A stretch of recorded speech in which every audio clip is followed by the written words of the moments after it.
Well, greetings everyone, and welcome to Page Chewing with my wonderful and talented co-host Taylor from Made Between the Pages. And today we have a very special guest, um, someone who many people in fantasy circles would consider iconic in terms of writing fantasy, and that is none other than Tad Williams.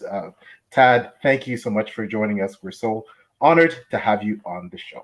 It's a great pleasure. Thank you for inviting me. I always wonder, by the way, at what point in a writer's career do people start saying nice things like iconic and special instead of just old, you know? So Not sure where the line is, but you're definitely no, and there. iconic is definitely better. It's definitely a better adjective. So yeah, Yeah, I think we'll stick with iconic, and that's no lie. yeah.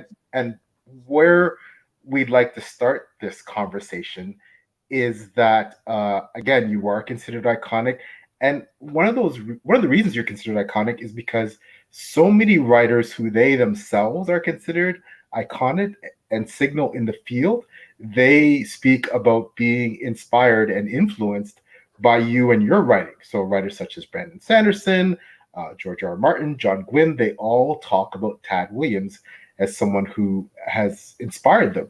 So where we'd like to start the conversation is, so Tad Williams coming up as a writer, coming up as a reader.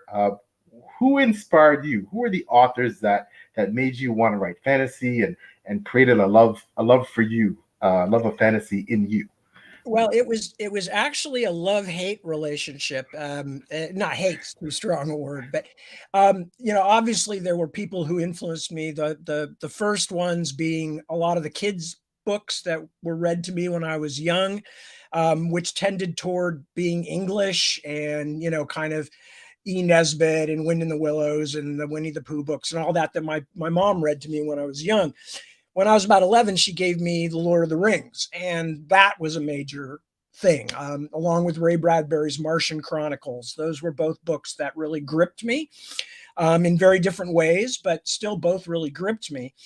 I'll mention some other writers who were influential in a second, but what really pushed me toward fantasy was as I was starting to think about writing, which is a whole complicated thing in and of itself, what moved me toward writing. But as I was beginning to think of it, I thought, first off, well, at least I'll be able to judge if I write a fantasy novel.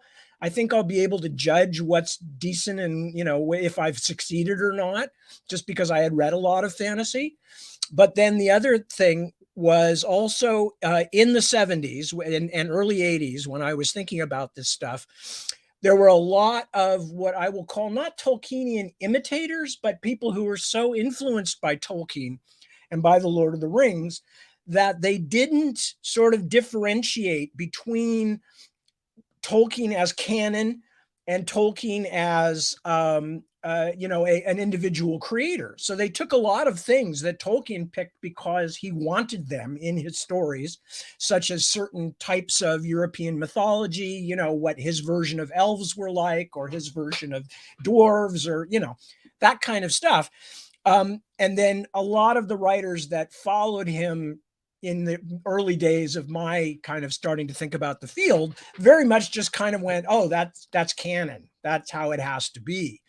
And I realized quite early on that, I'm two generations after Tolkien. I'm quite a different person. He was a lovely man from what I know of him, but he was raised in South Africa. He lived in Oxford. He was very opposed to change. He was very small c conservative, in the sense of not, I don't think so much politically, but, in the sense that he didn't like motor cars in Oxford. He didn't like streetlights. That changed something that was important to him from his childhood.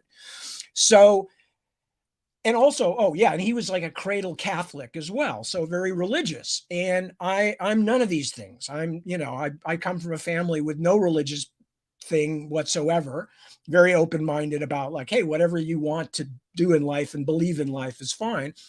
And as a result, there were a lot of differences, philosophical differences between my worldview and Tolkien's, that I felt that other writers that were kind of coming along in the 70s completely missed. They didn't think about how Tolkien was making personal choices. They were seeing it like, this is how it has to be. This is the world of high fantasy. So I felt like I want to talk about Tolkien and contemporary fantasy, but I don't believe in just writing an article. I want to make a story to show what I'm thinking. And that not didn't Tail Chaser Song was my first book, the cat fantasy, but that it was more in the Dragon and Bone Chair and those books was where I really went, okay, what is it that I actually want to put in my books? What will make them mine particularly? So at the same time as I was beginning to have these thoughts, I was reading a lot of writers who are kind of back and forth over genre boundaries, like Michael Moorcock, Fritz Leiber, Ursula Le Guin, Theodore Sturgeon, Harlan Ellison, the aforementioned Bradbury, whose science fiction was never very sciency, you know. So I was really inspired by these writers who kind of just had the idea and wrote it and worried and did not have to worry or didn't bother to because it was pointless how it was going to be sold. So unfortunately for me, I've always written these really long books. So my meandering trip back and forth between genres takes decades, and it's hard for people to see that I'm writing different kinds of things. But that was basically it. I wanted to take the wonder and the joy that I got from my early reading experiences and the world building wonder of something like The Lord of the Rings, and then make it my own, which is, I think, probably the best formula for anybody wanting to write in a genre, is find what you love in the genre, but then find a way to make it personal. Yes. And I've heard a lot of people discuss your books in tandem with Tolkien or in conversation with Tolkien. So, hearing you say that he was, a formative influence in almost what not to do is very interesting to me. So I'm kind of curious if, as an author, you wrote the story with an intention, with, a purposeful thought in your mind. But once you put it out into the world, it becomes a shared product. And I have heard some people discuss some books, not just yours, but as like copycats of Tolkien. So I'm wondering for you, if someone doesn't exactly understand that kind of subversive aspect of your books, how you deal with that as an author of your caliber, of your size. Well, I don't deal with it, to be quite honest with you. And that's why I was saying, that I'm kind of have this old fashioned belief of like, if you want to give a lecture, then hire a hall. If you want to tell a story, tell a story. You can do whatever you want to within the bounds of genre, as long as you fulfill the genre promises. And I've said this before, this is not, the first time I've ever offered this thought, but basically genre fiction, it's one of the reasons it's really stupid for people to compare genre to literary fiction.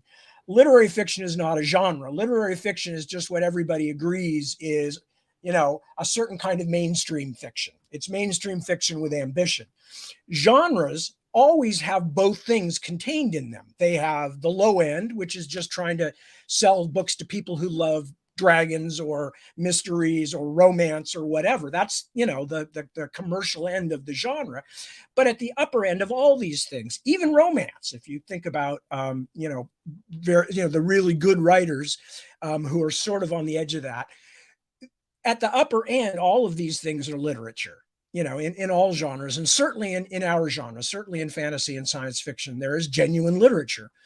So I don't worry about what people are going to think, because I realized early on when I wrote The Dragonbone Chair, I got a lot of reviewers saying, oh, it's another pseudo Tolkien. I went, you just missed the entire point, didn't you? That just slid right by you, that whole thing where I'm commenting on Tolkien and talking about the effect he had on my generation of writers. And I realized at that point, you can either spend all of your time trying to convince people that they're wrong about something that's important to you, or you can just say, you may never convince everybody, but I know this is what I wanted to do and I will keep doing it. So when people tend to lump me into the Tolkienian imitators or whatever, That's okay. That's their shorthand. I don't agree, but you have to know something about Tolkien even to get into that conversation. So at least they're somewhere in my area of the world, and if they really want to know, we can meet at a convention or something and I can explain why I don't agree with them. But by and large, the older I get and the longer I write, the more I realize you cannot control what happens once the artistic product, to use a horrible word, leaves your hands. You cannot cover it with author's notes explaining how something should be read or arguing with the critics of your previous, it's just stupid. It's that's not what art is anyway. Art has to stand on its own. I was thinking that I was at my wife and I happen to like art and modern art and things like that. And I was at a exhibition of things where everything had to be explained. It was a very modern video installation thing. And it was okay. There was nothing inherently wrong with it, but they were explaining everything. And I'm going, couldn't I just walk in and see it? And then maybe you could have your explanations in another room. So I had a chance to react to it as art before you're going to tell me what I should be feeling. And that's very much how I feel with my books as well. And if people want to read them on the pure level of, an adventure story with magic, that's good. That's how I started when I was a kid. I just wanted to read things that I thought were exciting. And if people want to look to see if there's greater depth in them, I think there is, but they have to decide for themselves based on where they are, who they are, what they're looking for, So I would say that's one of the few things I've learned as I've gotten older, is, conflict doesn't really resolve much unless you're literally fighting for your life or your principles, but the rest of the time, conflict is just noise, and in the largest sense of the white noise, it's just noise. So I try to just put everything in the work now and let people decide what they want to decide. That was the end of that very long answer, by the way.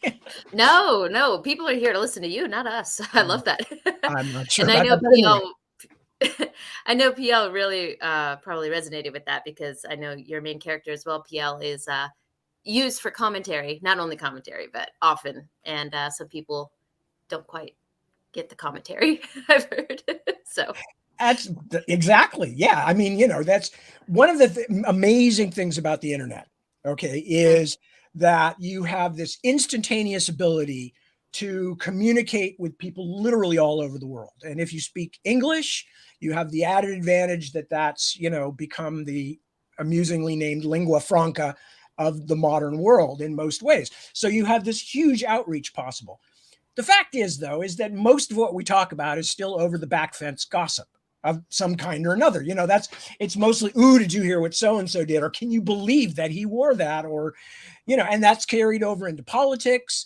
That's carried over into every field of endeavor that is represented through the internet because it's so flippin' easy to not just comment, but to find an audience. And because the potential audience is so much broader these days, you can also find a significant percentage of people who will believe anything or agree with anything, no matter how crazy, right? I mean, I could stand here right now and say the intelligent bathtub people of Cygnus 4 are taking over later this afternoon. And most of you would just do what you guys are doing, which is kind of like smile and laugh. There would be a few people out there within range of this podcast that would go, oh my God, that's what I was always worried about. The bathtub people are coming, and they would then pass it along to other people who would find confirmation for their own biases. And before you know it, bathtub people is trending across social media, So how can you, in a situation like that, how can you base anything on the fact that a lot of like-minded people agreed with you? You can't. Mm-hmm. I mean, you can find like-minded people who believe in child molestation. You can find like-minded people who believe in, dropping nuclear bombs and taking civilization back to step zero. Or what? I mean, you can find any crazy thing that people will agree with. I used to live in Berkeley. I saw this before the internet. You could put any weird fetish poster up on a wall in Berkeley and people would be signing up for whatever it was, So, and that was 50 years ago. So that's my basic thing is just you can waste so much energy trying to control conversations or trying to respond or trying to set the record straight. And maybe when I was younger, I would have been trying harder to do it. But, I'm a mature person now. Again, that's code for old. And I don't want to spend the last however many decades of my life having arguments with people over things. I'd rather write more books, and that definitely goes to whatever critical establishment now reads my work. I don't even read reviews anymore, not because I think they're all wrong. A lot of them are lovely and glowing and people who clearly, from my point of view, get what I'm trying to do. So it's not that, they don't get me, I'm going to take my ball and go home. It's more just like, so if they don't like me, I'll be furious and want to argue with them. And if they do like me, I will just feel like, okay, good, they got it. But there's nothing of purpose for me in that sense of getting too involved. Occasionally my wife says, you really have to read this review. This person's really spot on, or makes a new point, but by and large, yeah, it's just, I can't get too worked up, because this is the other bad news I have for you guys, since you're probably both younger than me, is at a certain point, you just don't have as much energy as you used to. And you start thinking actively about conserving that energy. And I mean, it starts when you're like 30, but by the time you're my age, it's like a major internal conversation in your head. How much time have I got? And how much of it do I want to waste on this kind of crap?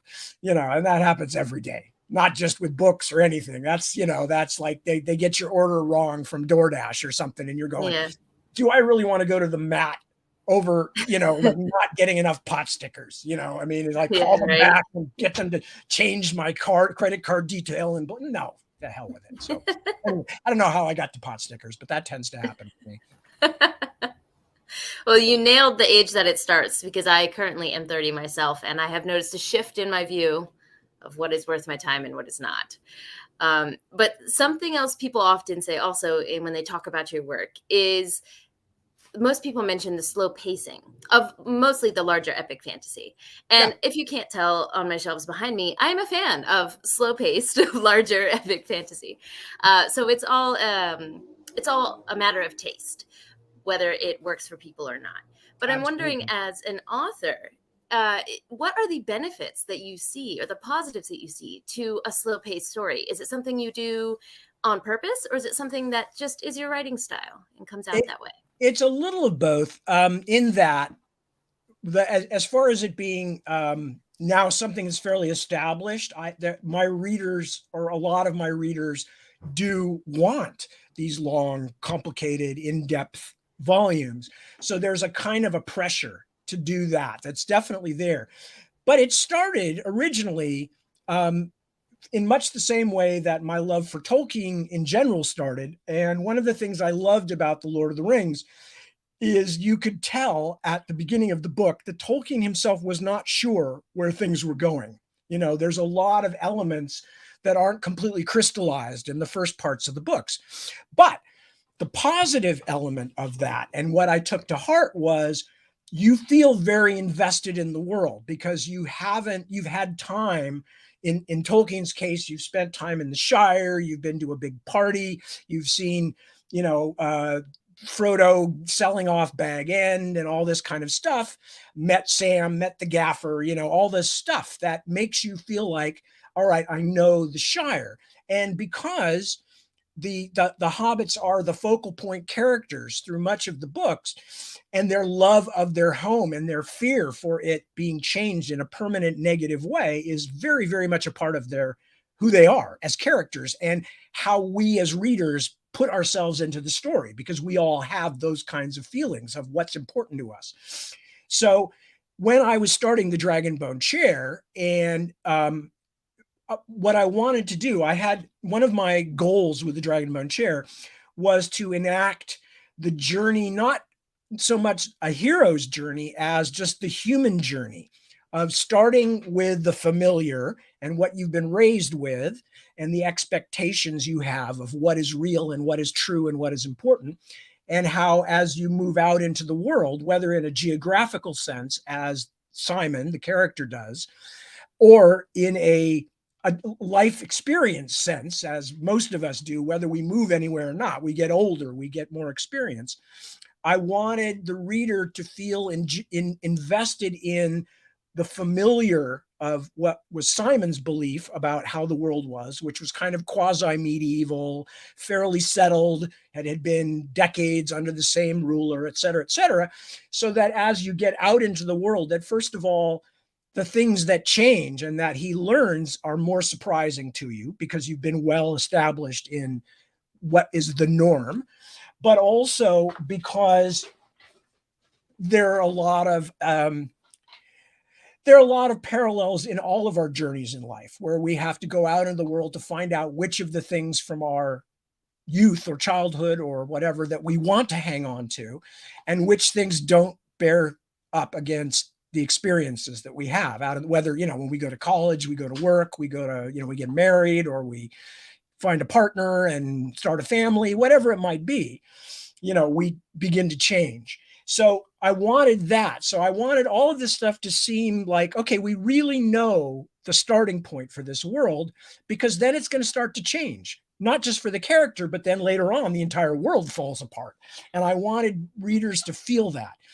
And I knew even at the time that, this was not the norm. Tolkien got criticized for, people go like, oh, nothing happens till they get to Bree. It's not even worth reading, And people were there before the internet. People were having these conversations, So I knew that there was going to be a little bit of pushback on that, but I also knew that that's what I wanted. I wanted a slow burn beginning that would invest people in the characters in the world and the worldview. I hope that made sense. It definitely did. Yes. Yeah, I think that's a really interesting point, is that slow buildup, that base is so key for understanding the contrast for later in the story.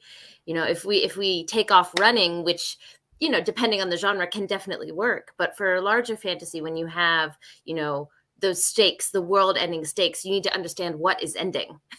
So I think that's a really, really good point that you made.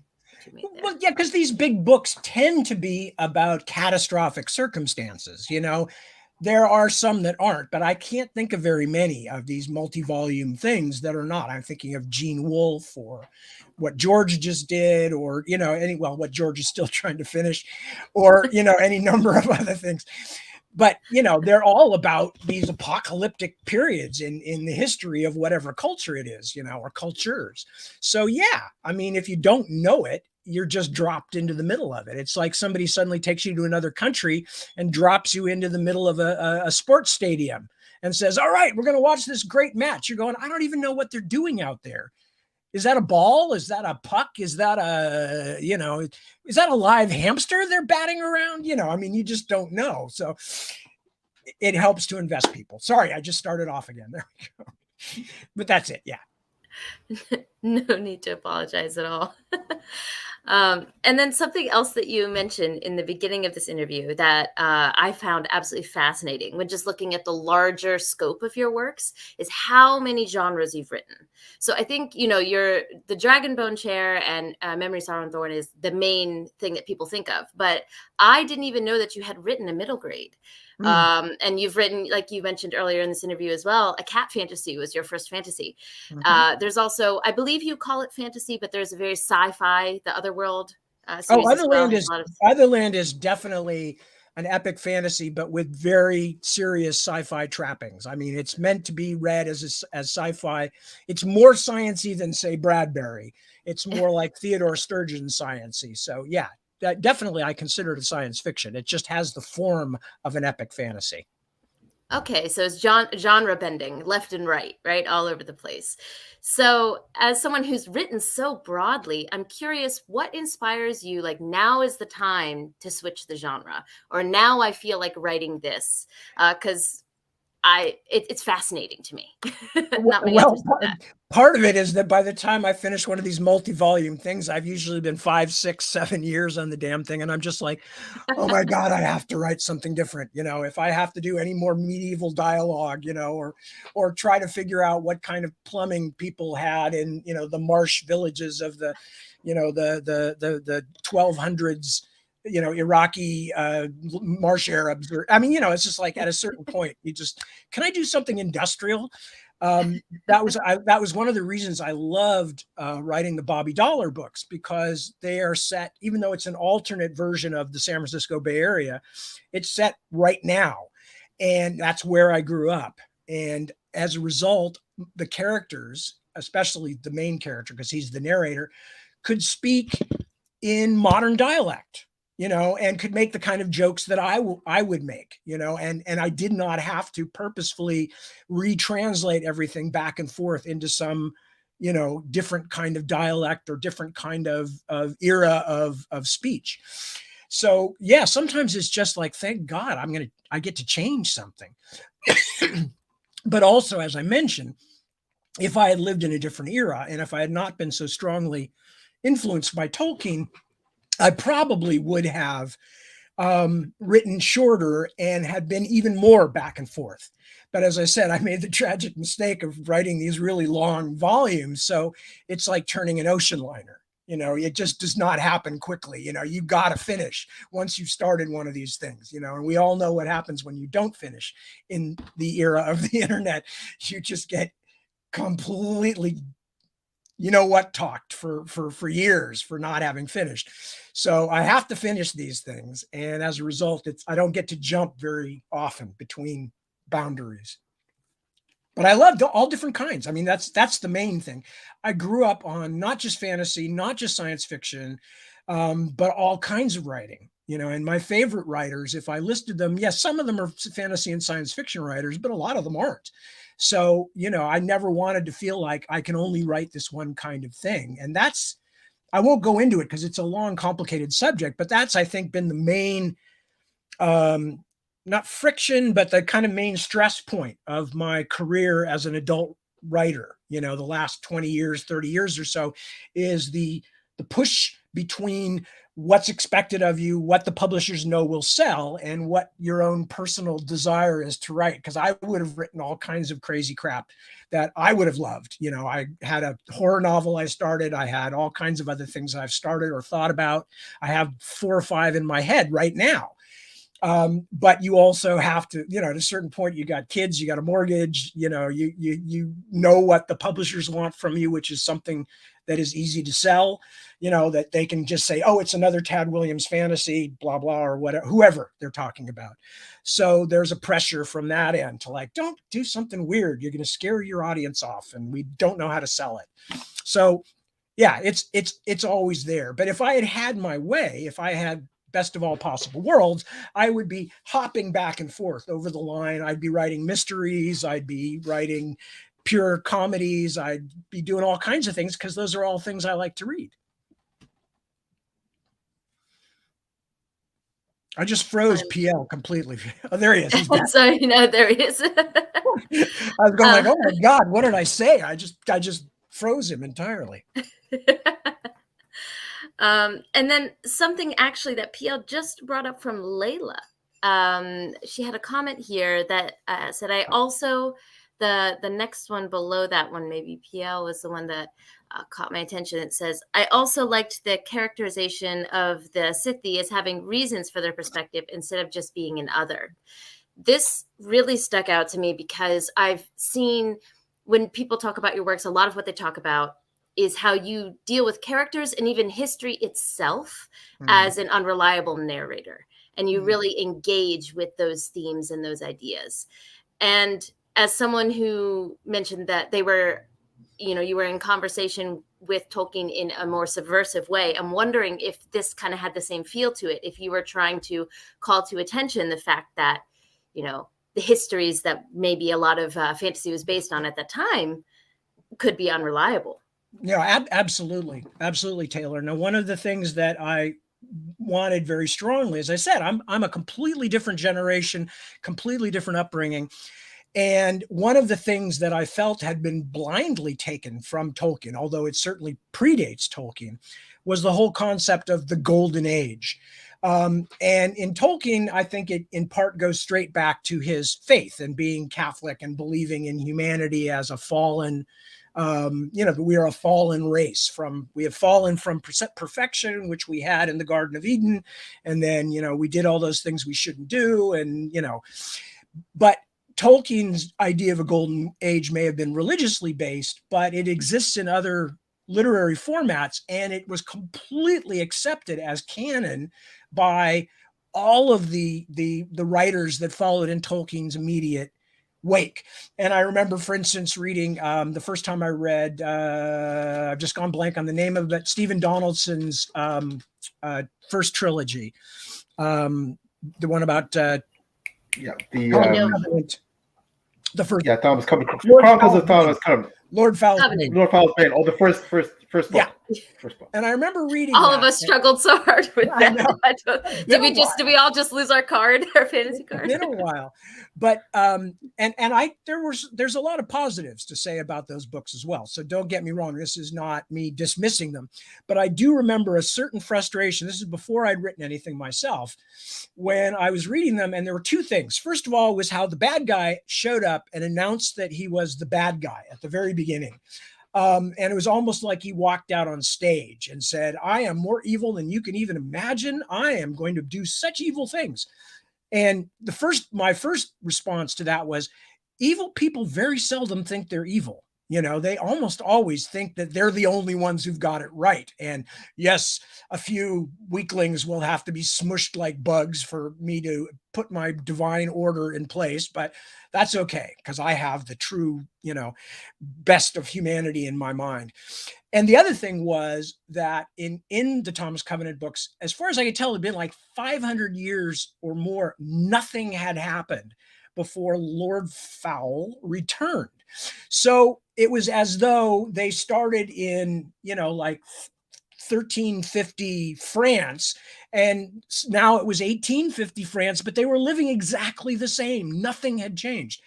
And in part because I'm a history buff freak, whatever you want to call it. I love history, but also because just, my sense of things is that, God, no, you're totally downplaying ordinary people. Ordinary people are the ones that are living those lives, doing those things, finding new things. Some of them are extraordinary, ordinary people, and they invent things, but everybody is changing the environment around them. That's why we don't live on the savannah anymore. That we've done thousands of things as human beings that have lifted us into a different kind of state of life. So yeah, no, absolutely. I felt very strongly about that. And I felt very strongly about the golden age in Tolkien. And again, not that Tolkien had it or that it was important to Tolkien, but that so many other writers just seemed to adopt it, like, oh, everything was great once. And then the evil Lord came and he eviled it all up. And when he was done, it had been thoroughly evilated, and I'm like, really? Is that all that happened, in all that time? And why was everything so great before? What about, were there no slaves? Were they not having to eat bugs ever during a famine? Or, just normal questions you would have if you were talking about an actual group of living people on Earth. So yes, Taylor, to answer your question in a very long and roundabout way, that's exactly what I was dealing with, was that kind of unconscious acceptance of, because Tolkien was so good and so formative, of everything he put in as being, this is how it is in epic fantasy. All elves must be tall and standoffish and beautiful. All dwarves must be small and dour and like mining and, et cetera, et cetera, et cetera. So yeah, that was very much something I wanted to attack head on, at least in my roundabout way. Well, that's fantastic answer. I'm processing that now, like PL was processing the last one. I talk a lot. I apologize, and no. There are things to unpack because I talk like I write and I write like I talk. So there's always 17 ideas trying to force their way into whatever I'm saying, and I'm multitasking at the best of times. So, oh, I meant that in the best way possible. But I wanted to agree with that comment that PL just put up. I don't know if you've heard of the Dandelion Dynasty by Ken Liu, but everything you're saying, He says I that's don't. I know Ken Liu, but I don't know the Dandelion Dynasty. So I appreciate the recommendation. Yeah, it sounds like it would be right up the same themes that you're discussing. Sounds good. And I promise, PL, I will let you get a question in just a second. But I have one more that just came from what you said right there, Tad, which was you write like you talk. And a lot of people, when they discuss your writing, discuss your prose. And I know PL loves prose. So if he loves an author in the way that he loves you, I know the prose is on point. So I'm curious, when you get into writing mode, is there like an environment that helps you get that beautiful prose out? Do you sit down, do you have a coffee, do you listen to heavy metal in the background? Like, what do you do to help develop this prose that you're known for? Well, part of it is I actually talk this way.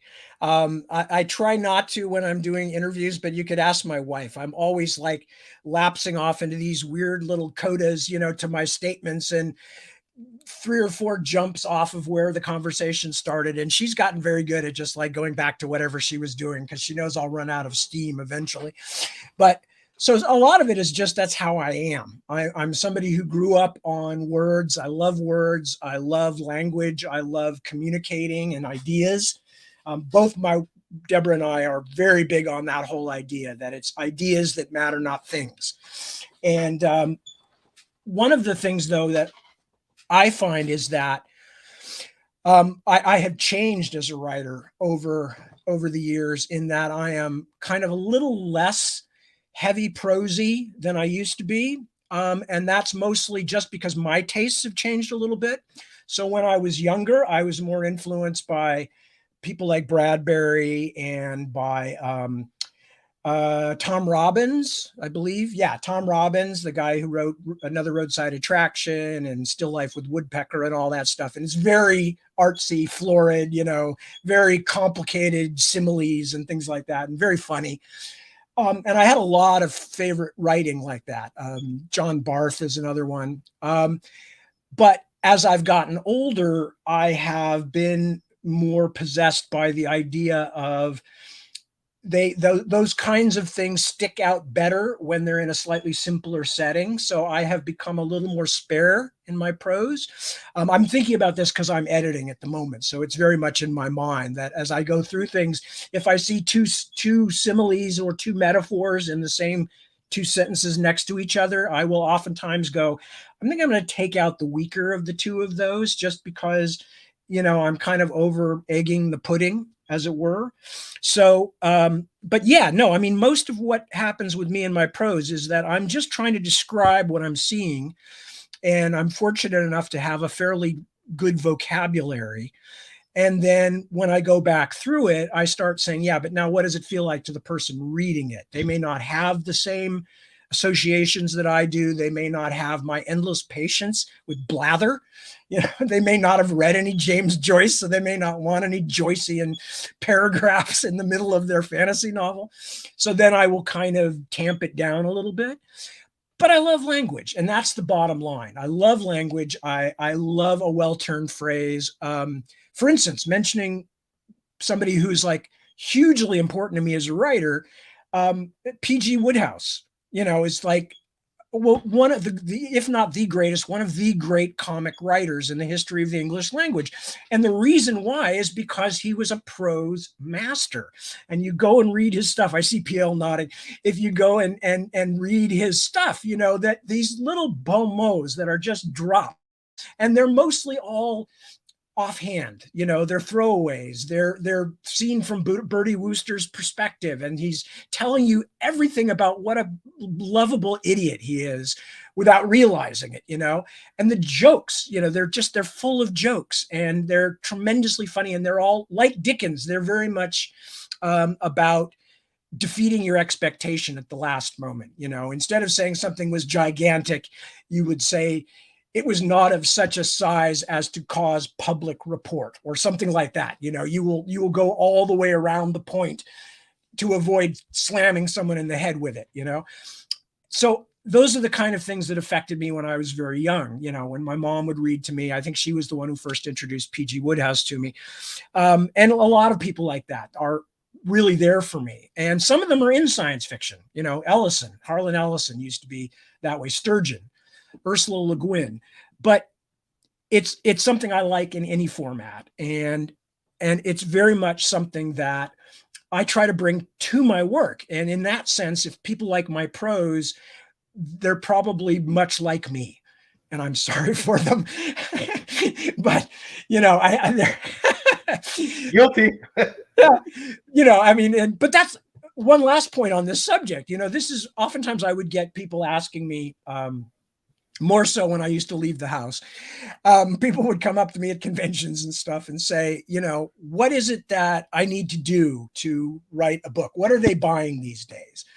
You know, do you think I should write this kind of book or this kind, you know? And I would say to them, honest to God, what you need to do is write a book that you would enjoy reading, because you're a much better judge of what a good book is than trying to imagine what somebody else would think a good book was.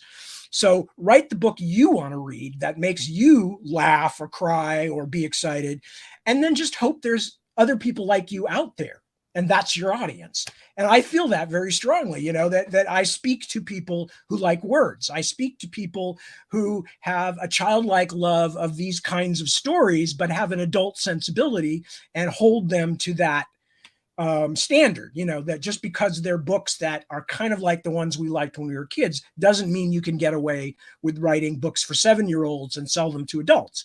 These are adults who used to be 7-year-olds, and you try to find that in yourself and recapitulate that on paper.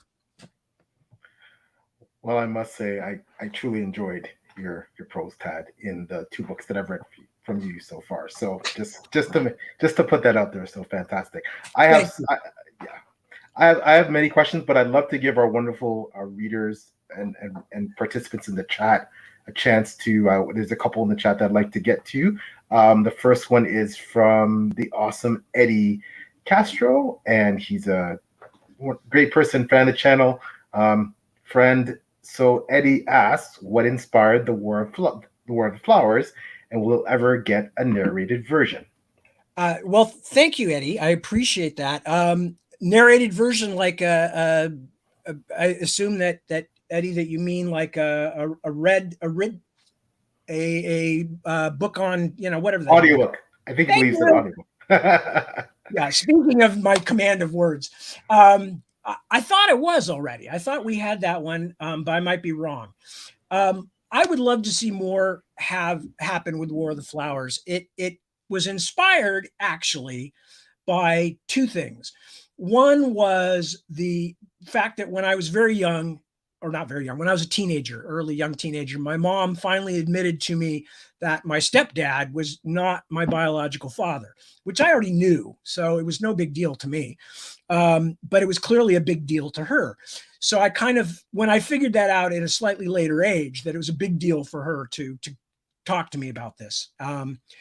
And that she had basically been pregnant and left by her then boyfriend of the time. She was in college, had to drop out, you know. So at the time, it didn't mean much to me. I think I went over to one of my good friend's house, and he opened the door and I went, "Hey, guess what? I'm a bastard." And he said, "Cool." And then the next thing he said was probably, "Let's get high." But the fact was, it had a much bigger effect on me later when I thought about what it meant to her to tell me this. So that was part of it. This whole idea of not just bastardy, but having a mysterious father, and or a mysterious parent, but it's oftentimes fathers for male characters, and what a big deal that is in myth and folklore, and how important paternity used to be in ancient societies. So that was part of it. And then I had a dream one night where I was shortly after I'd moved to England, I think. And I was on a railroad siding, you know, platform, and all the people around me were men wearing Victorian outfits, you know, bowler hats and suits and umbrellas, but they all had wings. And that's one of the few dreams that I've ever had that has been the kind of kicking off point for a whole book. I've had other dreams which have showed up in my books, but I don't dream much for some reason, or at least I don't remember them very well. So it was those 2 things. And then, as usually happens with me, and Eddie, I apologize for going off War of the Flowers a little bit, but this will also touch on some other things. What happens with me is that these become like little, like the way that the first agglomerations of gas in a young universe begin to cling together and spin and become something, and then they have a gravity and it attracts other things. Story ideas are much like that for me too, and just those two things, the idea of paternity and the mysterious lost parent and this kind of weird cityscape of modern looking people but with wings, and those two things were the first things that stuck together, but then other things began to attach themselves. So I began thinking about how lucky I had been to get out of a certain phase in my life where I didn't know what I was going to do, and what would I have been like if that hadn't happened, and if I hadn't sold the book, and if I was still scuffling at age 30 or 32 or something. And so that became sort of the basis for the main character. And then very quickly at that point, things begin to agglomerate. You start actively saying, okay, well, if I want this kind of a world, how do I make that? How do I get that? What will make that happen? And as soon as I came across the idea of magic versus sort of electricity, and industrial versus magical, and like, how would that change the society? Then it was off and running. And then it was just a question of what story I wanted to tell, because the world was sort of building itself in the back of my mind. This part, in case you were wondering. Wow, that's incredible. It's just fascinating. I found that answer so fascinating. It's just a coincidence, I guess, that illegitimacy, parentage, lineage, those are things that I explore a lot in my own writing, and Yeah. I've always found that whole thread just fascinating. So just wow, that's amazing. So well, see, that PL, that is perfect proof of what I said, which is that you write the thing that you care about, and you just hope, and you hope you do it well enough that the other people who are like you will go, oh, that touches a chord for me too. So thank you for saying that. I appreciate it. no, I do too, and thank you for sharing that personal story, which was also very touching. And I think for me it was my father too abandoned my mother when I was a baby, and I think that's probably why it's so relevant to me and why I include it in my writing. So you see the correlation there, that it's something personal, right? And oftentimes as writers, we put these personal things, these elements into our writing. We absolutely do. And sometimes we don't even understand that we're doing it. It's only something you see when you go back and look at your work. Or I had another thing too, that I went through a divorce back before Deborah and I got together. And one of the things that I had, my ex-wife had a lot of issues. And I think now one of the reasons I was in the relationship was to sort of take care of her. I felt like I'm the person who can help her and fix her and will be understanding, et cetera, et cetera. Now, the only reason I'm telling you this is because, and this is another place you can find out about yourself, when I was in therapy at the end of that relationship, one of my, the therapist said to me, you never talk about your missing biological father. And I said, well, why should I? I never knew him. He disappeared before I was born. I have a dad. My stepdad has been my dad since I was 2.5. I love him. He's been a great dad.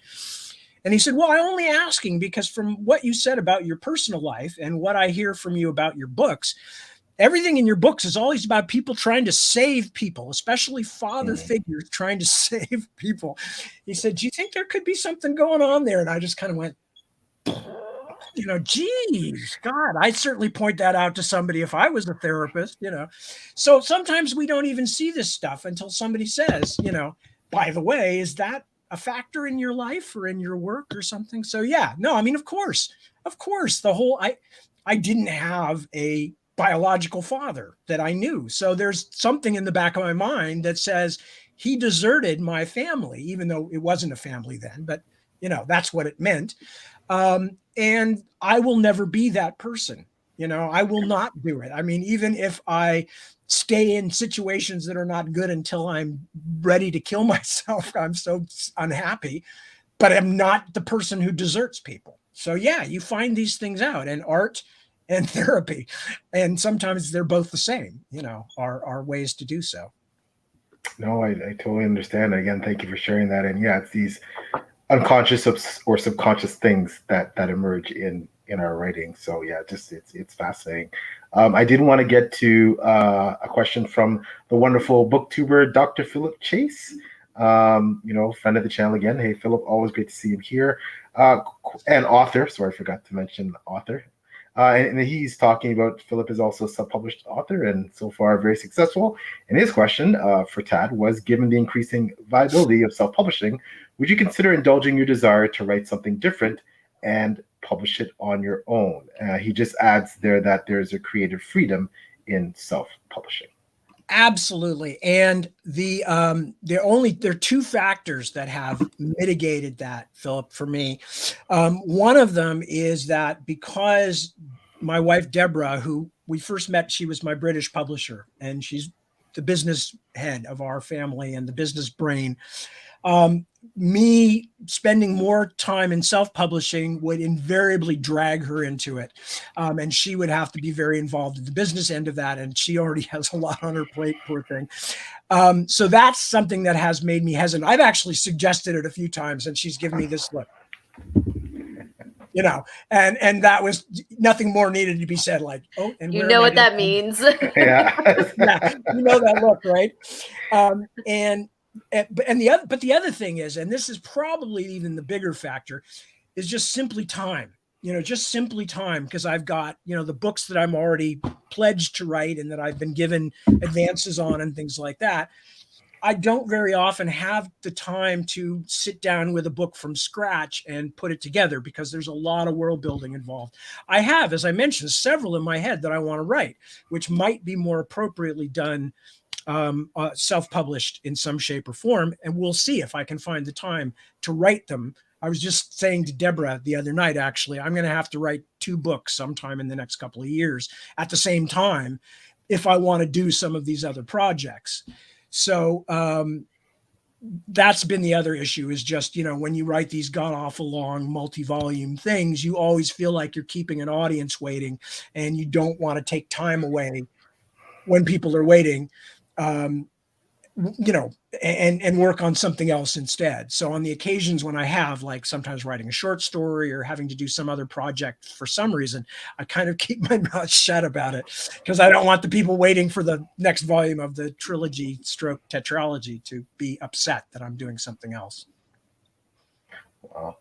Well, I think that regardless, your readers would read anything from you, irrespective of what method it's published in. So, I'll keep trying. That fortunately, I'm in good health. I'm no longer young, but I'm in good health. I figure I've got another 10 to 20 years of writing ahead of me. I intend to do as much as possible, and get to some of the ideas that I've had to put aside because they weren't maybe as commercial, or they weren't as easy to sell, or something like that.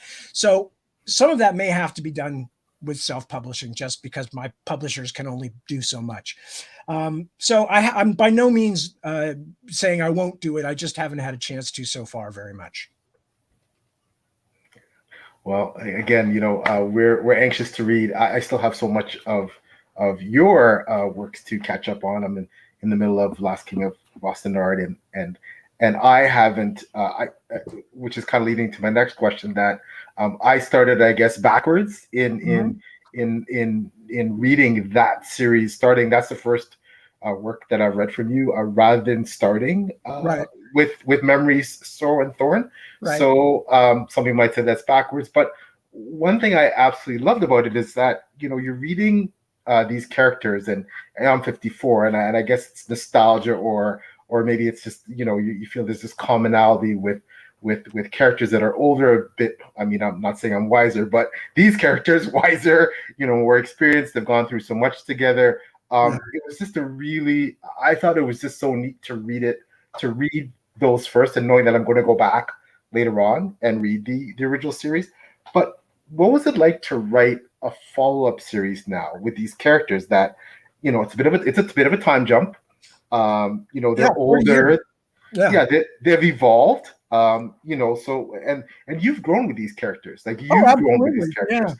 So absolutely. what's it like to write this subsequent follow-up series now, going forward, where they're in their later years, and and I love the relationship, especially between the two main characters, the king and the queen, and just Yeah, yeah, yeah. what was it like to write that? Actually, interestingly, and I've told this story before, but the whole project sprung out of that. But I'll answer your question after that. But in a nutshell, or at least as small of a container as I can make it, somewhere along the line, Deborah is much more of the business head than I am. I just tend to always kind of go like, I'll do the thing that seems interesting to me.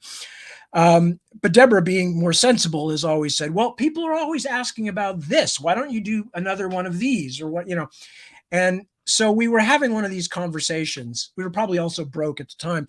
And she said, why don't you, people have been asking for another Ostenard book for years, decades, why don't you've never done that. You wrote like one short story, I mean, that's all you've ever done, or one very short novel. And so I was trying to explain to her, like, I don't work that way. I can't just manufacture something. To me, that would be a franchise. That's starting out with the logo first and only deciding how you're going to run the business later. I can't work it that way. The story has to be there. I have to want to write. So anyway, so we're having, this couple conversation, which has all these other hidden meanings about like financial stability and all this in it. And also Deborah's very good judgment, because as I said, she was a publisher, I mean, she's not somebody who's just walking in, going, oh, I have all these ideas. She actually published books for years and very well. So that night, after we had this conversation, I'm like lying in bed and I'm thinking, if she just doesn't understand, I'd have to do this and I don't have an idea. And anyway, I mean, it's like 30 years have passed. I'm not the same person that wrote that original book, and 30 years I got divorced. I moved to another country. I had kids. The kids have grown up, I mean, all these things have changed. And as I was thinking that, somehow the idea is kind of shifted. And it was like, what would have happened to the characters if that same amount of time had passed? And like 20 seconds later, it was beginning to go click, click, click, click, click, click, click, click, click, click, and all these ideas, again, the agglomeration of free range ideas were suddenly happening. And I must have lay there for another 2 hours and got up the next morning and said, oh my God, you're right. I was wrong. I've got an idea. It's there. And now I have to write it because it's going to kill me if I don't, because it's just, now it's going throb, throb, throb. So that was where the Ostenard sequel came from, was me trying to explain to her why I couldn't write a book because 30 years had passed. And instead it became the feature of the book, that we will just skip directly to these people who are now as old as I am. And normally we only get the happily ever after. So what does that really look like? Is it happy? Is it ever after? And that's what happened. Now, as far as writing it itself, and your earlier question, PL, the main thing was I was worried about getting the gist of the main characters right, because I am a very character-oriented writer. And it's one of the things I think that people, certainly that they express to me, is that they really like the characters and the humanity of them and the roundedness of them. So that was super important. But the interesting thing was, while I had really crap memory in terms of like minor characters and what had happened and who I'd killed and who was left-handed and what color eyes people's were, all that crap was long gone. I mean, I'd written 20 books since then, but the characters themselves, especially the main characters, Simon, Miriam L, Benebik, is Grimner, all these characters that were central to the first set of books, who were still around in the second set of books, I felt I felt like as if they had grown during that time too, but they were still fundamentally the same people. And I felt like I knew them. It was really weird. I am not one of those kind of romantic, oh, so-and-so, my character stands behind me and whispers in my, no, I'm not like that. I'm pretty rationalist about these things. But certainly I felt as though these characters are real to me, and I don't have to think much about what they would say or do or would have chosen to do in the times that I'm not showing, how they would have reacted to loss or happiness or whatever. That feels like I know it already, even though I haven't touched these characters for 30 years. So in that sense, it was a revelation. In the sense that I couldn't remember a whole lot of important stuff, I was super lucky to have a group of readers who knew the books better than I did, that had read the Memory, Sorrow, and Thorn books the way that I read Tolkien, and so all I had to do was go, did I kill so-and-so off in the earlier books? And they go, yeah, you totally killed him, Tad. You can't use him again. I go, damn, okay, I'll think of somebody else. Any suggestions? They go like, you could try so-and-so. He was kind of boring, but you didn't kill him. I go, oh, cool. Okay. So that was kind of amusing to me because I've always been a detailed guy, but to realize there are people out there who know my work much better than I do because I hadn't read the damn things for 30 plus years. Whereas they had, like I did with Tolkien, had been like reading it every year for years. So it was both a wonderful experience in getting to know these characters again, but also a horrifying experience in realizing how little I remembered of my own life and all these things that I'd written that other people had these strong reactions to. And I'm like, really? Did that happen? Okay, I'll take your word for it. I can't remember. What a great feeling, though, that you have readers that are so involved at an intricate level with your writing that you can say that they know your characters better than you do as the author. So I think that's a special feeling, though, right?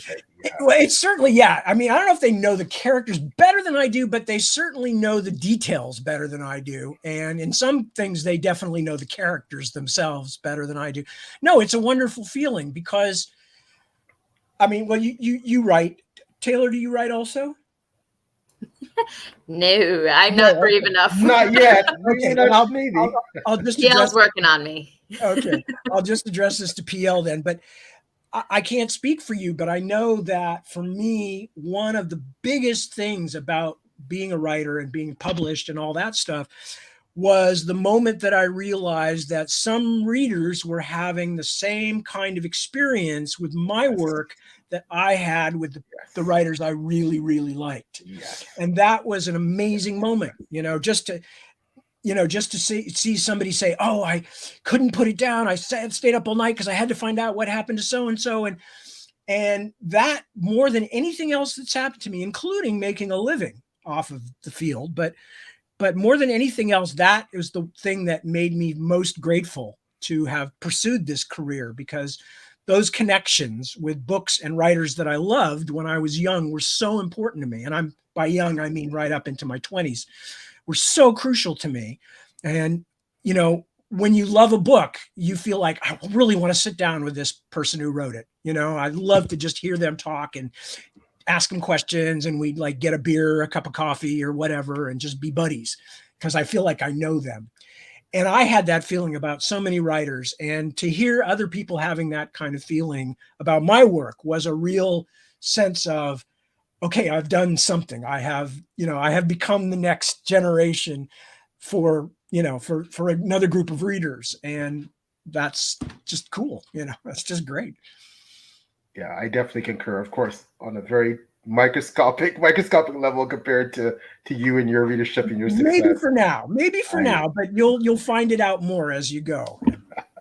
Maybe your lips to God's ears, sir. But yeah, I just want to get to, because we had just kind of backtracking. We've been talking about Last King of Boston Art. There was a question from one of the from Jack about that, and I just want to get that in. That he asked, were the Travels in the Joshua's family and the Prophecy twins in particular in the Last King of Boston Art trilogy inspired by? Oh, we're back to Tolkien here. The Children of Urin. Yeah. Probably not, because although I had read the Silmarillion, I read this, when I was 14 or whatever, 15, the Silmarillion came out. And of course, I immediately read it several times.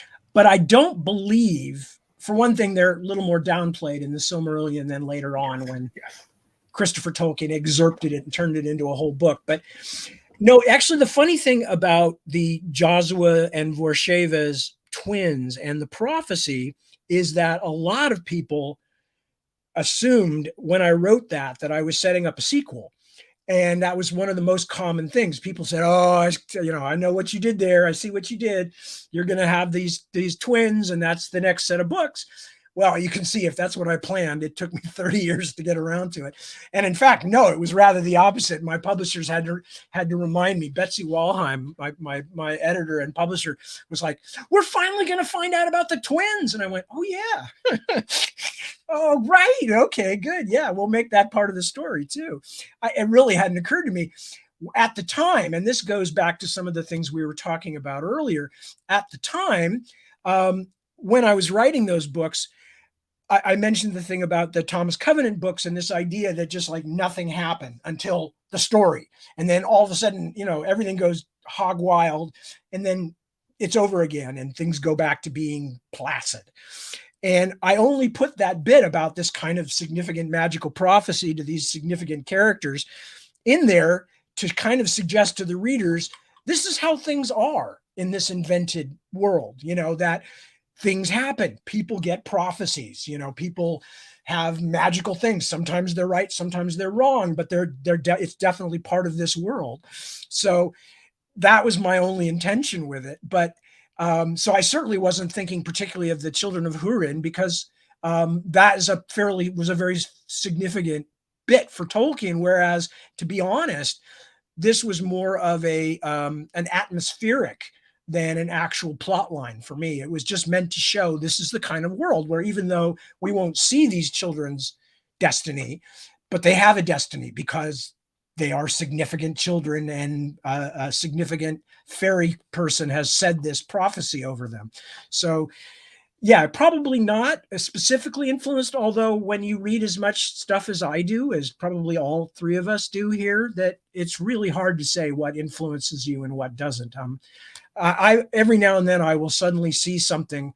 I will pick up an old Michael Moorcock book or something that I probably read when I was 13, and I'll see a character name or a something and go, "Oh my God, I totally stole that from Moorcock," and didn't even realize it because I read it when I was, in junior high school. So it's hard to say exactly what the influences are, but I didn't have a conscious influence from the Children of Hurin.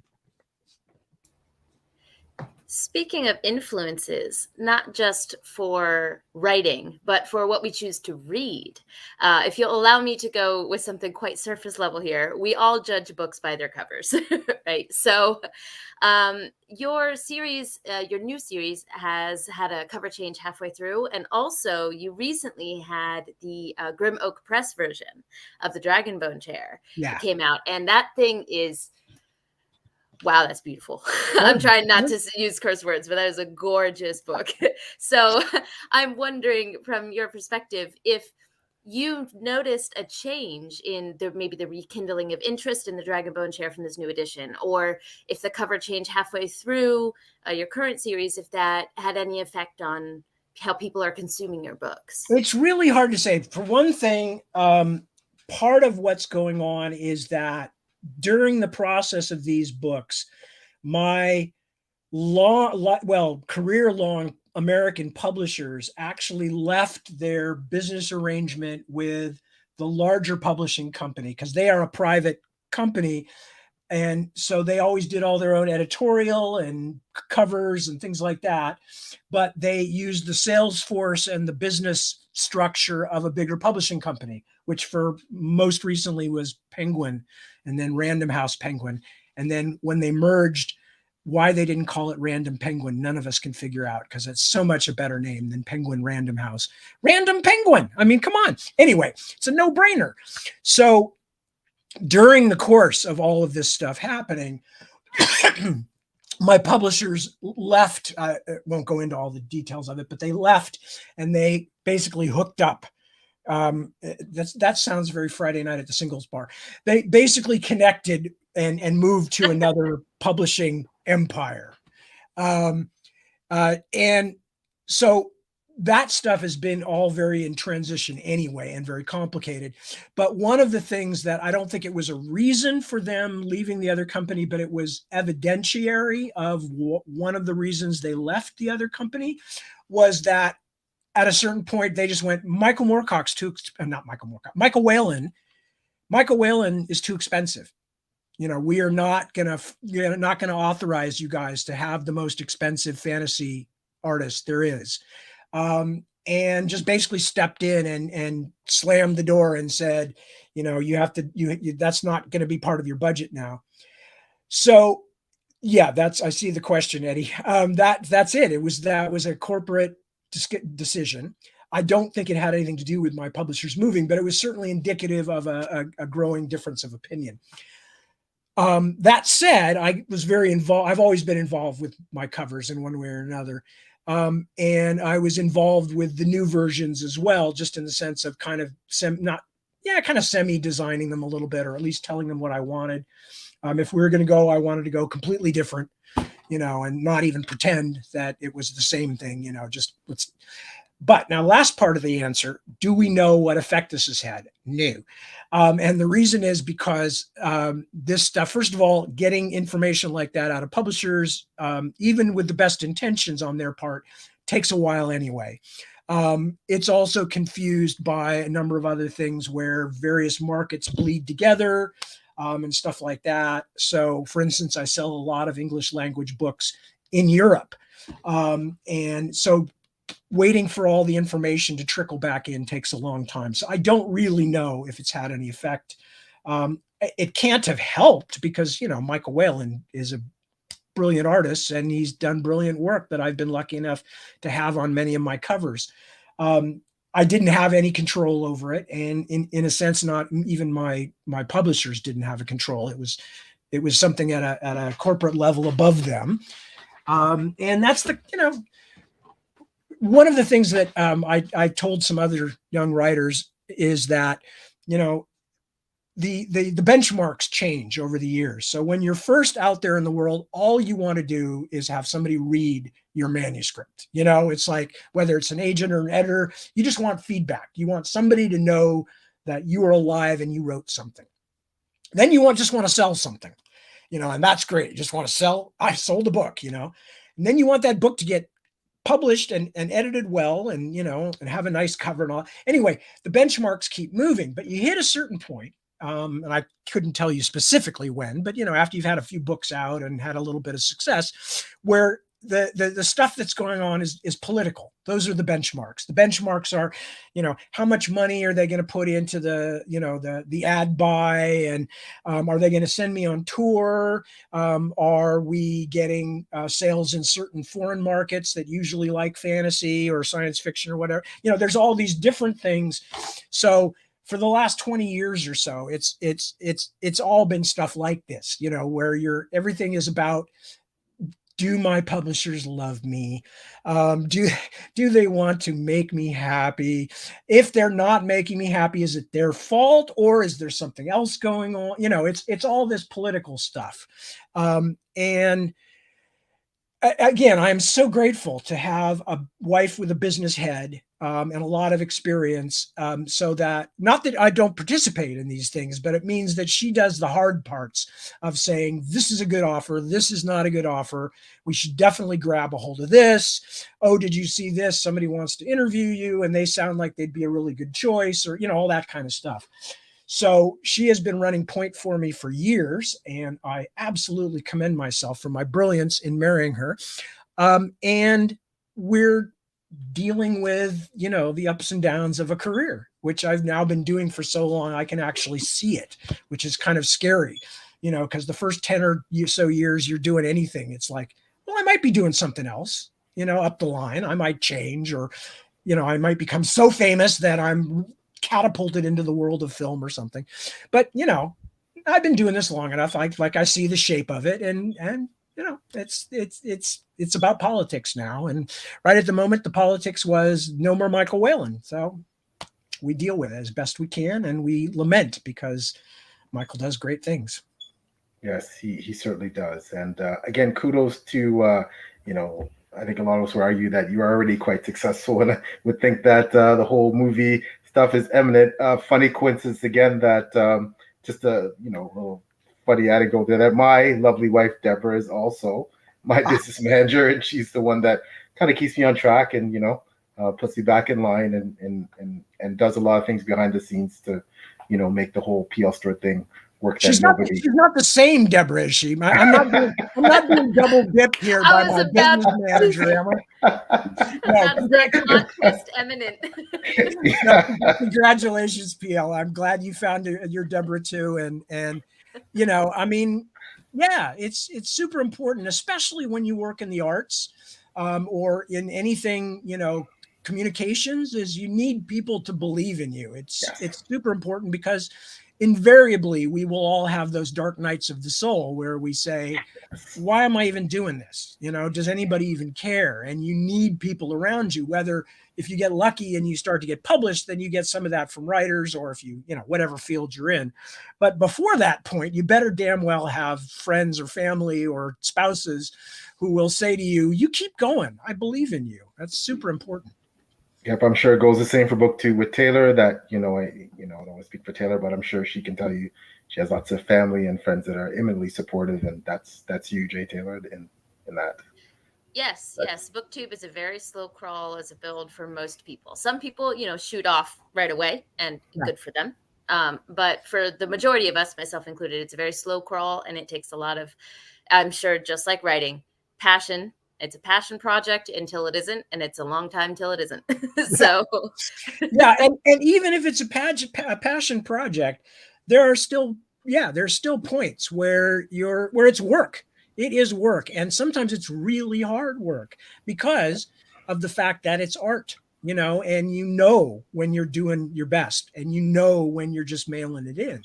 And unfortunately, it's not like working at the post office or something, sorting letters, if they even do that anymore, where you literally, it's being mailed in, it's like, no, when you're not doing your best stuff. And yeah, you need to believe in what you're doing. So yeah, anything that will help you to have that confidence in terms of people around you, or, whatever, or little plush toys that still love you, even though you're grown up.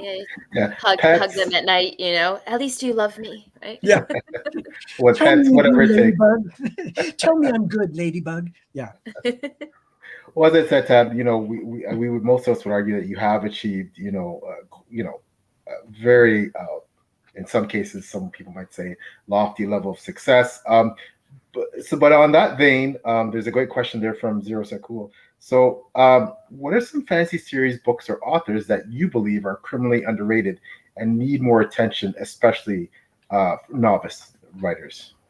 Unfortunately, I am not the best person to ask about these things, because what I realized is that I have largely stopped reading fiction, not because I don't still love fiction, but simply because the time I have to spend so much more time now reading nonfiction, especially when I'm doing numerous projects at the same time.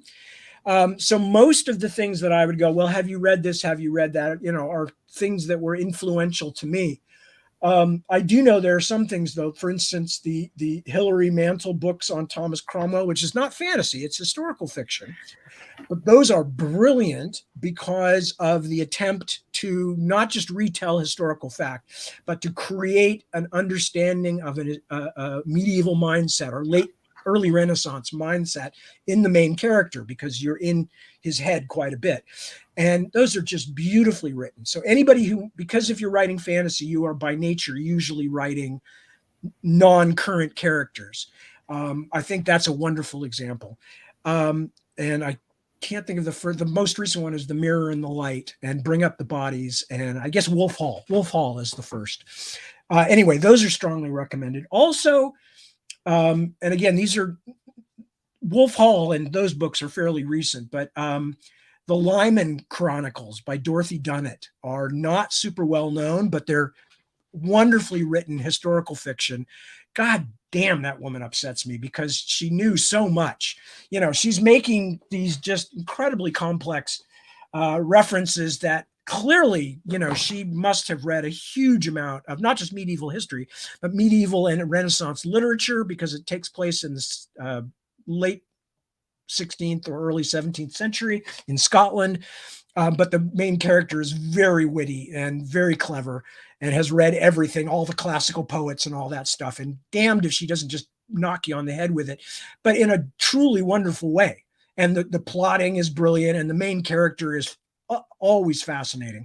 So even though that's also historical fiction, you start with a character like that, you can put them in any world you want to, and it will work.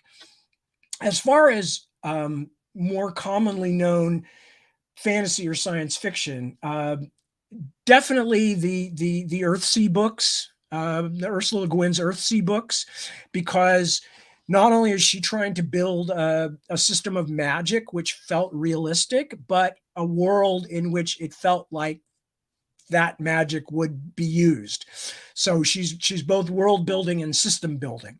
And she also just had a really good idea of who people are that not everybody notices. James Tiptree was another writer, coincidentally both female writers, although Tiptree used a male pseudonym. Actually, James Tiptree wrote a wonderful story called The Women Men Don't Notice. But Le Guin also does that, and not just with women. I mean, she just is really good at saying, these are people in the world, and this is what's going on in them, and you would have never guessed, because we tend to push away anybody we don't immediately notice and think about. I'm still very fond of oh God, I've gone blank on the name, Lloyd Alexander books. I think there's a lot, even though they're kind of all ages books, I think there's a lot to be grasped in the Lloyd Alexander books in terms of writing epics and yes, drawing a reader along. So I guess Terran Wanderer maybe is the first of those. I can't remember. Chronicles are pretty in that. Yeah. Black exactly. Cauldron, yeah. Black Cauldron. Love those books. Excellent books. Definitely aimed at a slightly younger readership, but they just give you a real good idea of how to make a character sympathetic and then take the character somewhere and you follow them along. So that one, for some reason, just pops into my mind. I'd have to think about it, because I said I don't read that much modern fantasy and science fiction, not because there's anything wrong with it. In fact, there's a lot of really wonderful stuff happening when I do dip my toes back in, but just because I'm primarily reading nonfiction these days. And when I do want to read something else, I oftentimes will read crime fiction or something else instead, just for a break, just because reading fantasy sometimes feels a bit like, as the British say, a busman's holiday. It's not really a vacation. Yeah, no, understood. I know we're getting near the end here. I just wanted to get to a couple of comments here in the chat. But that's okay. Edie Bell, the wonderful Edie Bell, who's a great indie author herself. She's a broke indie publisher who scrapes and sacrifices to do the right artistic thing for authors that cannot say anything nice about the decision to cut Whelan so late in the series. Yes. Well, neither can I, and neither can my actual publishers, the ones I've been with since 1985. That's why I wanted to, if I was going to talk about it at all, that's why I wanted to distinguish the idea that it came from higher up the corporate ladder. And corporate ladders are notoriously for being the roosting places of people who don't know anything about the field that they're actually. I mean, there's a famous story back in the 80s when I got into the industry. There were a lot of corporations were buying into publishing with the idea that they were going to create these vertical supply chains. So if you had, Gulf and Wesson, Gulf and Western. Anyway, if they owned like a movie theater or a TV studio, then they also wanted to own like book publishing companies, with the idea that they would have this advantage of finding material.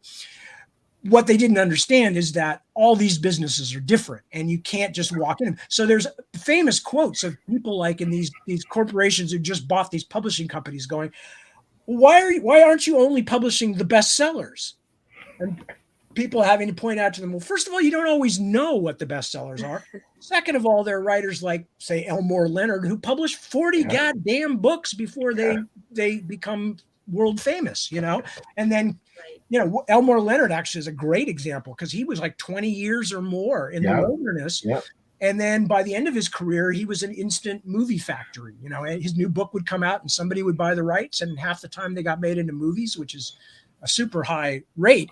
But if people had applied that kind of logic, he never would have got to that point. And a lot of writers today aren't getting to that point because the corporate math. And that's why I hope that self-publishing is a godsend for a lot of writers and that they can find their way, because corporate publishing has always been, well, not always, but since the 80s, it's been a bit stupid.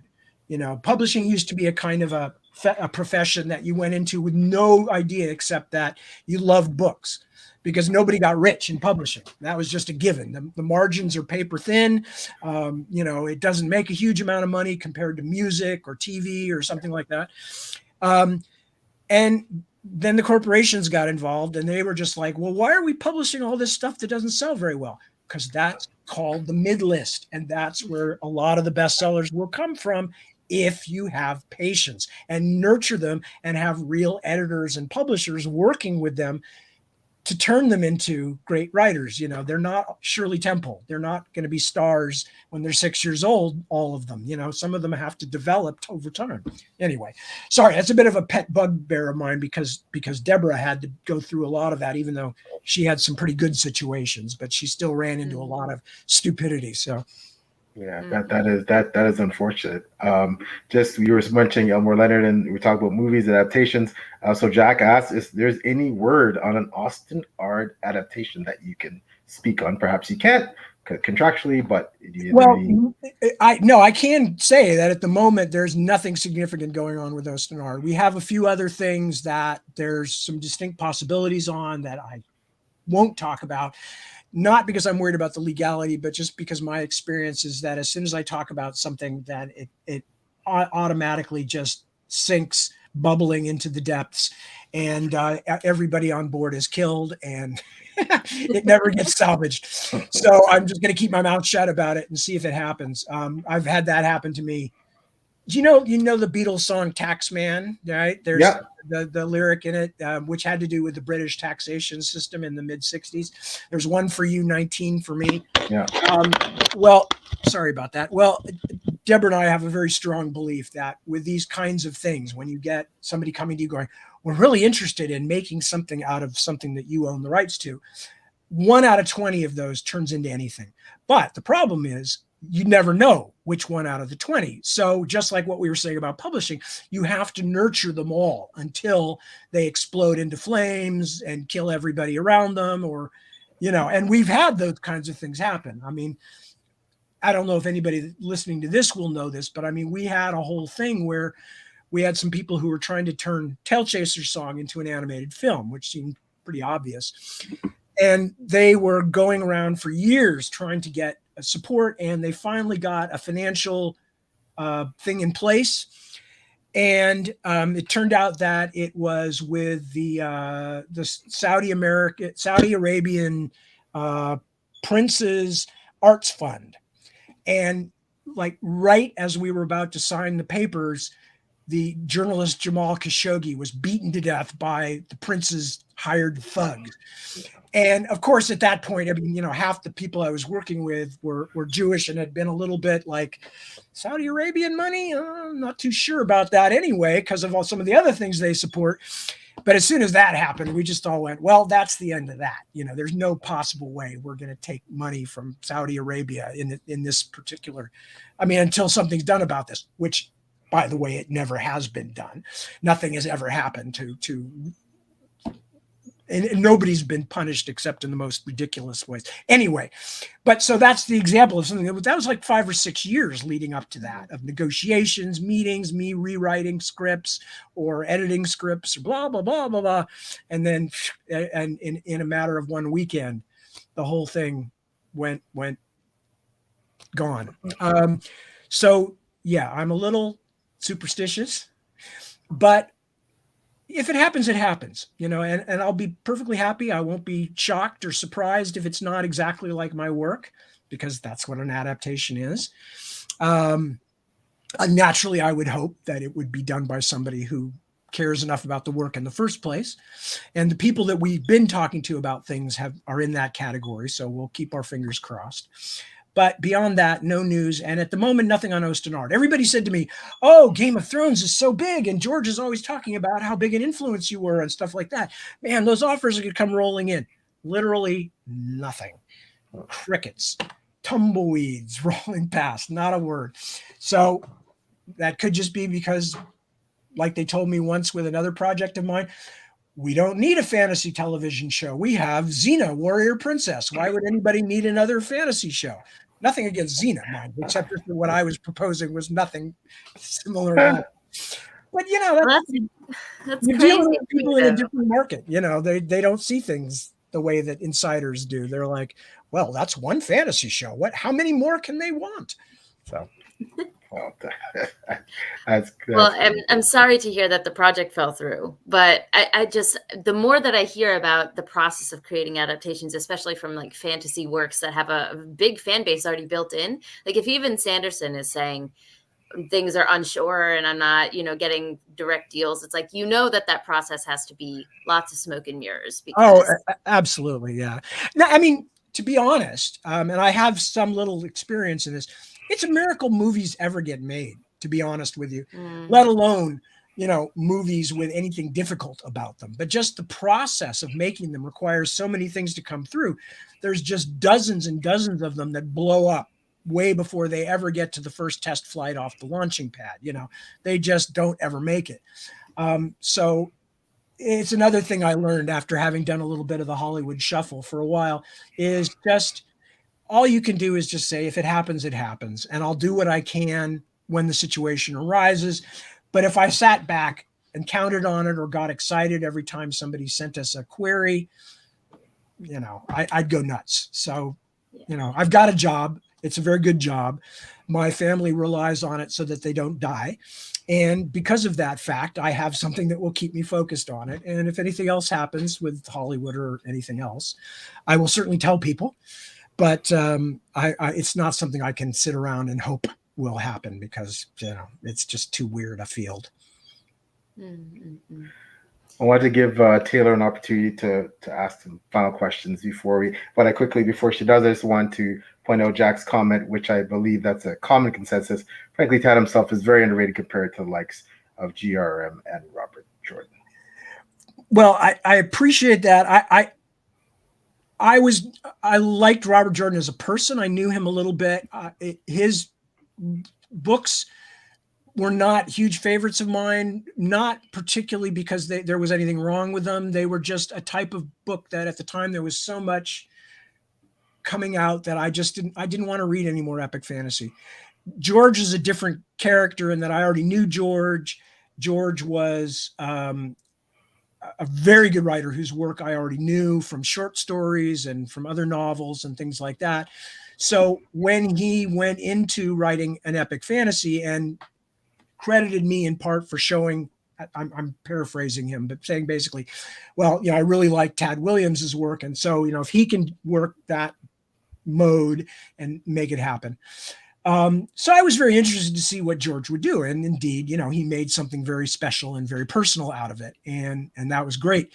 So did Jordan. It just was more of the kind that I don't read as much of, but not a criticism.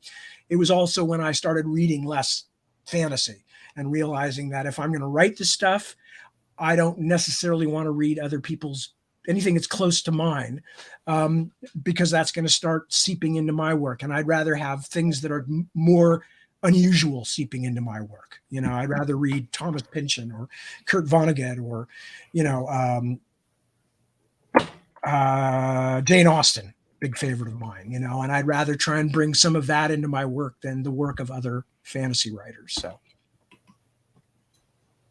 Pride and Prejudice is fantastic. So just have to make that comment, but no, it's a masterpiece, and it has lessons for any writer of any kind of fiction. It just absolutely does. The dialogue is brilliant. The show don't tell of it all. You totally understand what's being said, even though none of the words match what's being said. It's parlor. It's the way people had to talk in those days. And even if people hated each other, they could never say it. So they would find these very, it's the same way I was saying about Dickens. I love that hot house thing of you can't say what you want to say, but you still want people to know how you feel. So yeah, yes. I love Jane. And it leads to so much comedy when handled correctly. It's just beautiful.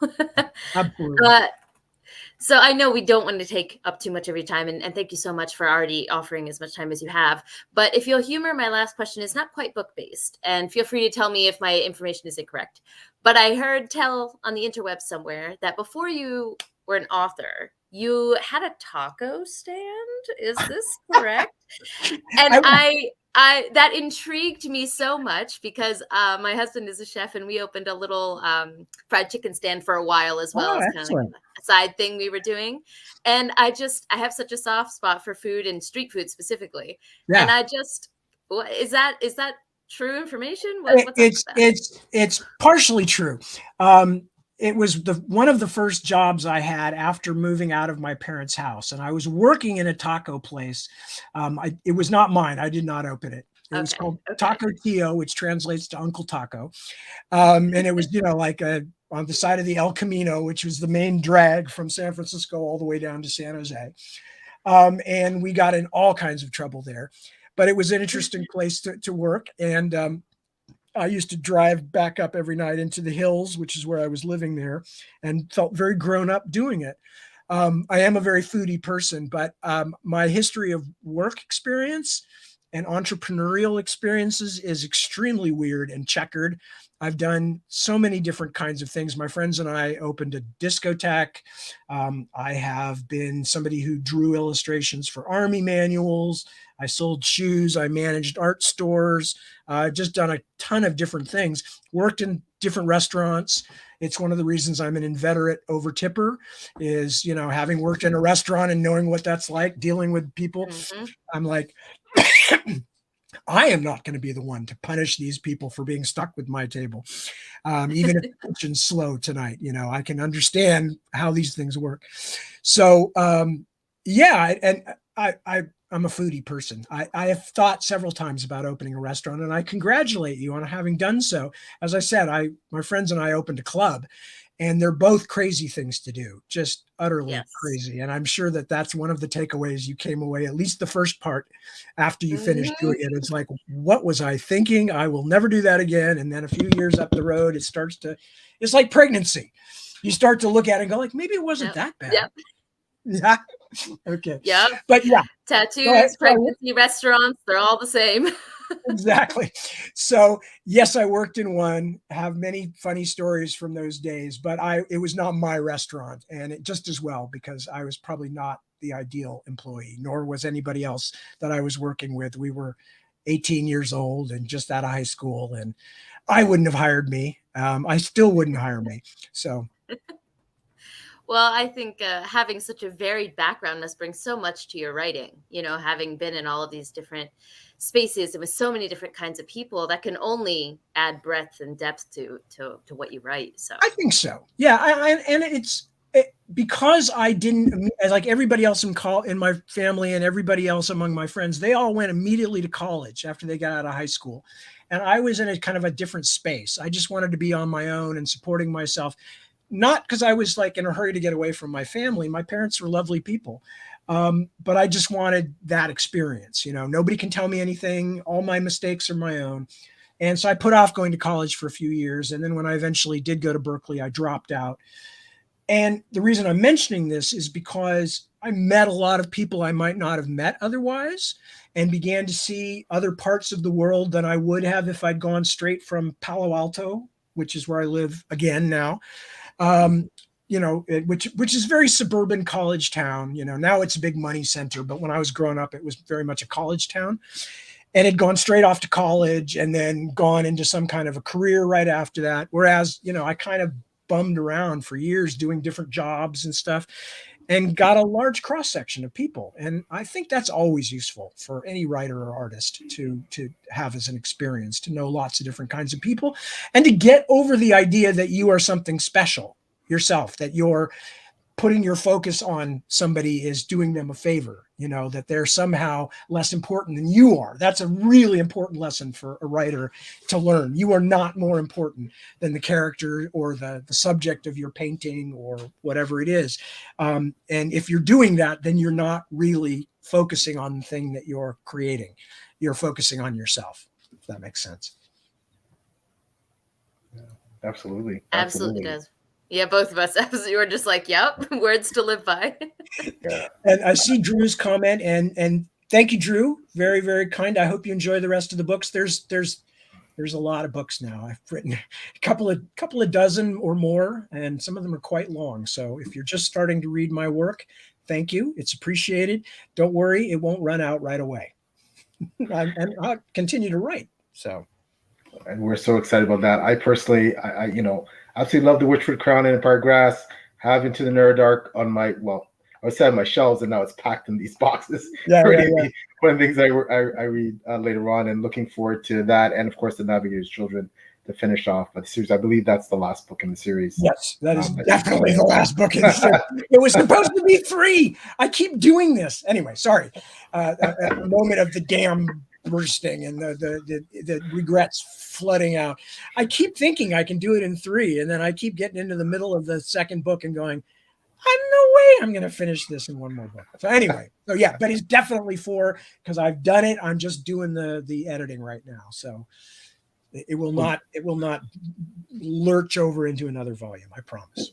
Well, that's all great. I don't think any of us are going to complain about having more Tad Williams books. Well, that's kind of you, but I still like to finish stories. I think that's an important part of a writer's job, is to actually finish something and then start something new. So. No, you're right. But we just want to say, Tad, as we're closing off here, thank you so much for coming on the show. You've been absolutely wonderful, so generous with your time, and so amazing with the answers to all the questions and the commentary. And I want to also say thank you so much to everyone in the chat for your questions, your commentary. I apologize, didn't get to all of them.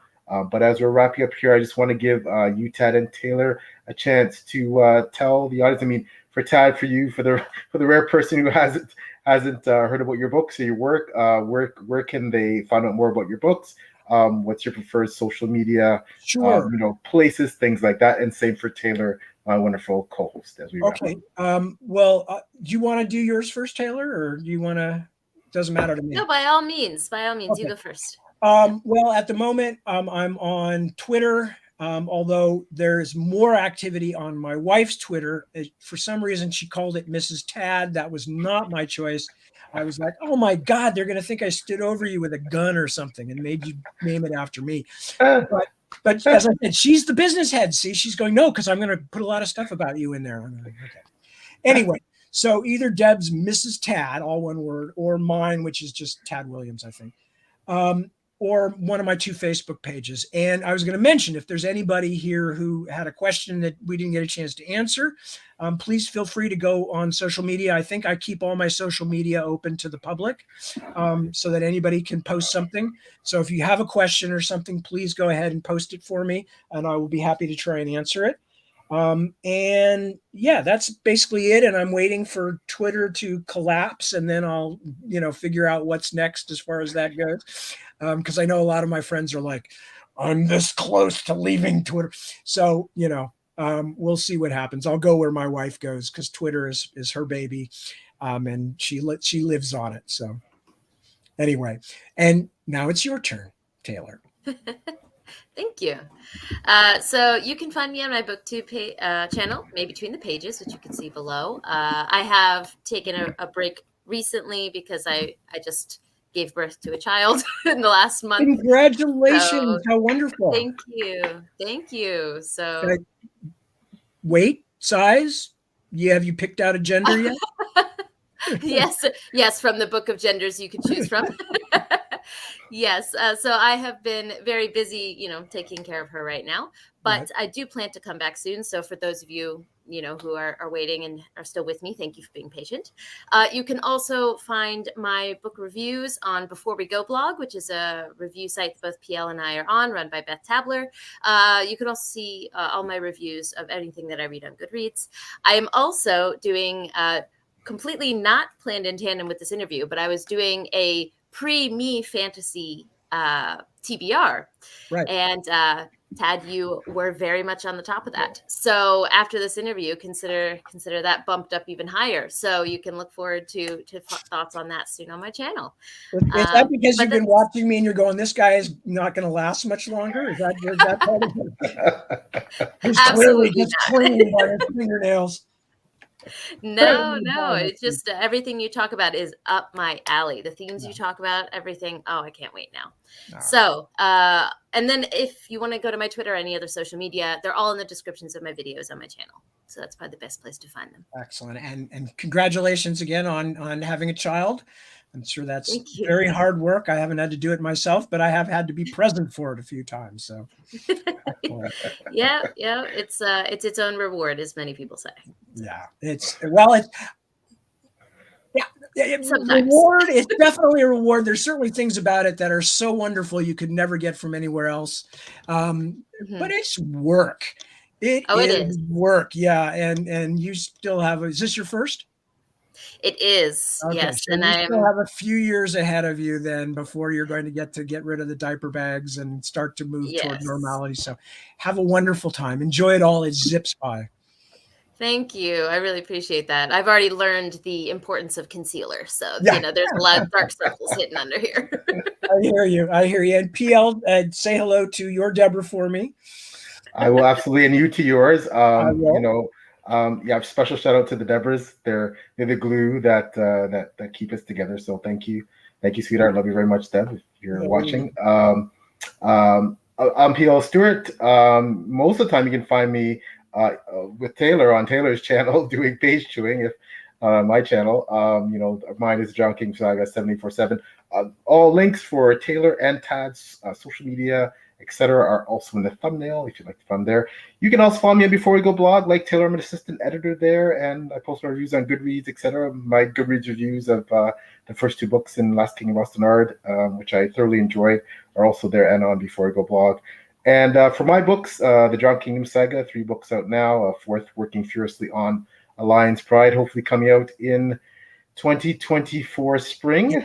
Don't be in such a hurry here. Say the name again, please, more clearly so I can hear it properly.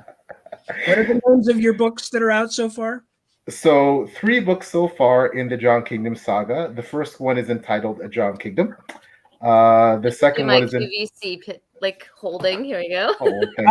Brilliant. Nicely done. Okay. The second is called The Last of the Atalanteans. That's book 2 in the John Kingdom Saga. And the third book currently out is entitled Lord and King, and that is the third book in a proposed 7-book series.